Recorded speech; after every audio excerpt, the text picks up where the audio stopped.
مارك إليوت زوكربيرج اتولد يوم 14 من مايو 1984 في ولاية نيويورك في مدينة اسمها وايت بلانز، وتربى في بلدة اسمها دوبز فيري وسط أسرة متعلمة.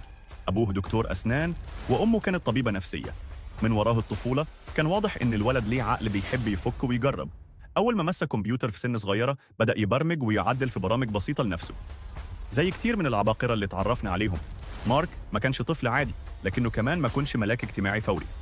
دخل مدارس كويسة واتعلم بسرعة، وراح مدرسة داخلية مرموقة فيليبس إكستر، وكانت له مكانة رياضية صغيرة. كان حتى قائد فريق المبارزة. ولما دخل هارفارد لقى نفسه في وسط ناس عندهم نفس الشغف بالتكنولوجيا وريادة الأعمال. في الكلية مع زمايله إدواردو سافرين، داستن موسكوفيتس، كريس هيوز وأندرو ماكولم، بدأ مارك مشروع بسيط سنة 2004. موقع وظيفته إن الطلاب يقدروا يبصوا على فيسبوكس الجامعات ويتواصلوا. الفكرة كانت بسيطة، لكنها ضربت وتحولت لصاحب أكبر شبكة اجتماعية في العالم. الاحتكاك بالواقع بدأ بسرعة. مارك قرر يسيب هارفارد ويمشي ورا المشروع. القرار ده مش سهل، خصوصاً لو أنت في جامعة كبيرة وعندك خيار المسار الأكاديمي. لكن مارك كان شايف إن الفرصة أكبر لو هو مغمور فيها دلوقتي. بعدين انتقلوا لفاليه وشغلوا على تطوير المنتج، وبسرعة جذبوا مستثمرين وبدأت الشركة تكبر. من موقع للطلبة بقت منصة عالمية بتوصل لمليارات الناس. زي أي نجاح سريع وراه تحديات أكبر من اللي الواحد يتوقعه.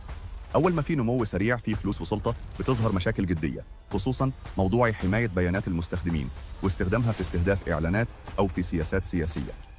أكبر أزمة ظهرت قدام مارك وشركته كانت فضيحة كامبريدج أناليتيكا، واللي اتكشفت في 2018 لما تبين إن بيانات ملايين المستخدمين اتسربت واستخدمت بطرق ما كانتش واضحة للمستخدمين.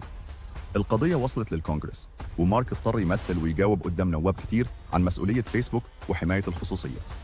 الناس اختلفت في حكمها عليه، في اللي شافه قائد فكر ومستثمر في المستقبل، وفي اللي شافه مسؤول مهووس بالنمو ظل ما رعاش الناس كفاية. وبالرغم من الجدل، مارك كمل استراتيجيته.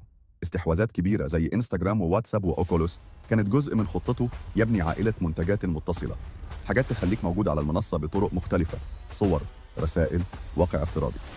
وده خلق لشركته نفوذ هائل في العالم الرقمي، لكن كمان وضعها تحت عدسات الحكومات والمنظمين بسبب قضايا التنافس والخصوصية.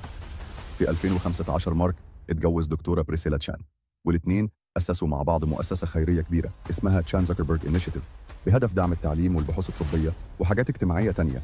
خطوة بتحاول تبين جانب إنهم مش بس بفوائد شركات، لكن كمان عايزين يشتغلوا على مشاكل اجتماعية كبيرة من خلال تمويل ومشاريع.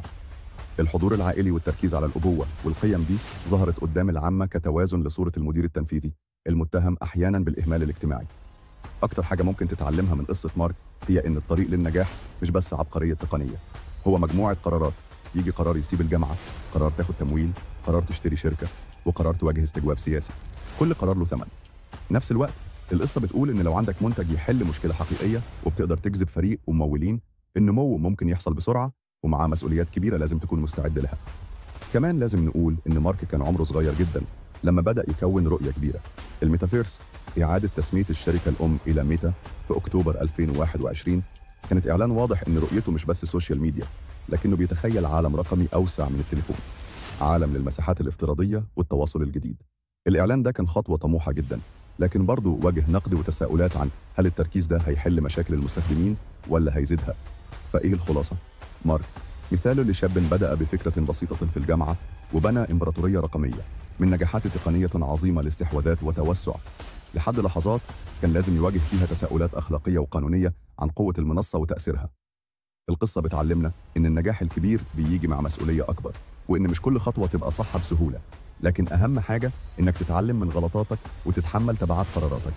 زي ما مارك قال في مناسبات كتير، الرهان على المستقبل ممكن يكون كبير، بس أهم حاجة إنك تشتغل على حاجة تؤمن بيها.